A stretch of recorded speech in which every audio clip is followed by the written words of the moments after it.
안녕하세요. 돈이 되는 5분 이야기 돈오야의 김진영입니다. 지난해부터 벼락거지란 말이 유행했었죠.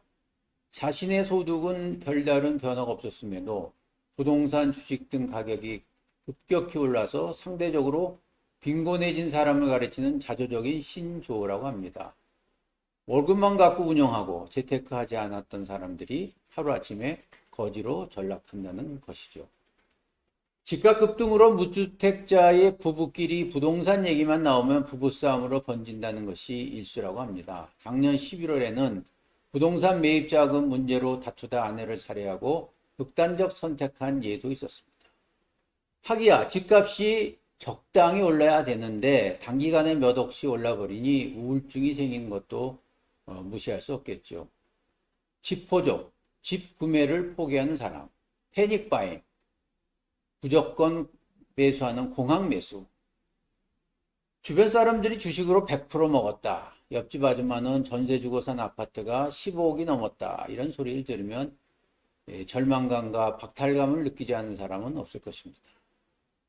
따라서 열받아서 대출받아서 주식에 투자하는 비투, 영혼까지 끌어모아 집을 산다는 영끌, 치솟는 집값으로 인한 우울증을 뜻하는 부동산 블루, 나만 기회를 놓친 것 같아 불안해하는 포모 증후군 등.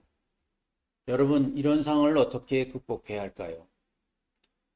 2019년 12월부터 시작된 코로나가 좀처럼 사라질 기미가 보이지 않네요. 전 세계적으로 경기 침체에 벗어나기 위해서 2018년 글로벌 금융위기 때보다 시장에 훨씬 더 많은 유동성을 공급하다 보니 인플레 걱정도 들기 마련입니다. 우리 정부도 긴급재난지원금 대책을 내놨고 돈을 풀어서 수요를 증가시켜 경기 위축을 막으려고 하고 있죠. 그런데 오히려 물가만 상승시키고 빈익빈 부익부의 격차가 늘어났다고 합니다. 기업이 만든 상품이 팔리지 않고 그렇게 되면 재고가 쌓이죠. 재고 쌓인 기업은 망하고 그리고 기업에 다녔던 월급쟁이들은 직장을 잃고 그러면 결국 구매력이 하락해서 다른 기업의 물건도 살 수 없게 되는 악순환의 연속입니다. 정부도 이런 도미노 현상에서 벗어나기 위해서 선제적 조치를 해야 되는데 사실상 돈을 푸는 재정정책 외에는 별다른 효과가 없어 보입니다. 제1차 세계대전이 끝난 후에 독일에는 1마르크 하던 빵값이 몇 달 만에 5천만 마르크에 치솟았죠. 물건을 사러 갈 때 돈을 손수레에 싣고 다녀야 했을 정도였죠. 돈이 종이보다 더 싼 장난감으로 변했죠. 왜 이런 일이 일어났을까요? 아시는 바와 같이 전쟁 배상금을 물어야 하는데 돈이 없다 보니까 돈을 계속 찍어낸 결과라고 보고 있습니다. 우리 금융시장에서도요, 현금성 자산이 1150조에 이른다고 합니다. 그리고 5만 원권이 사라지고 있다고 합니다. 특히 우리 정부도 내년부터 디지털 화폐를 검토하고 있으며 리디노미네이션에 대한 논의가 본격적으로 일어나고 있습니다. 디지털 화폐의 경우에는 중국이 가장 앞서 있죠. 즉 종이 화폐에서 디지털 방식으로 바뀌는 것인데요. 전자적 가치 형태로 저장하는 통화이겠습니다.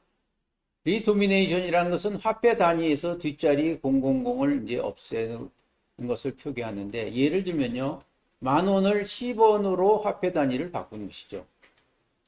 만일 이 두 가지가 현실화되면 아무래도 착시 현상 때문에 실물 자산 가격이 올라간다고 예상되고 있습니다. 사실 누구도 시장을 예측할 수는 없습니다.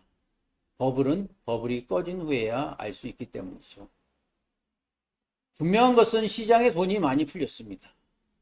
그러나 벼락거지라는 자족적인 말에 속지 않았으면 합니다. 우리는 평생 살 동안 투자는 계속되어야 되며 시장이 주는 안테나를 길게 세워서 반드시 익혀야 됩니다. 소위 불타는 버스의 출입구에 있으면서 언제든지 내릴 준비를 해야 하지 않을까요?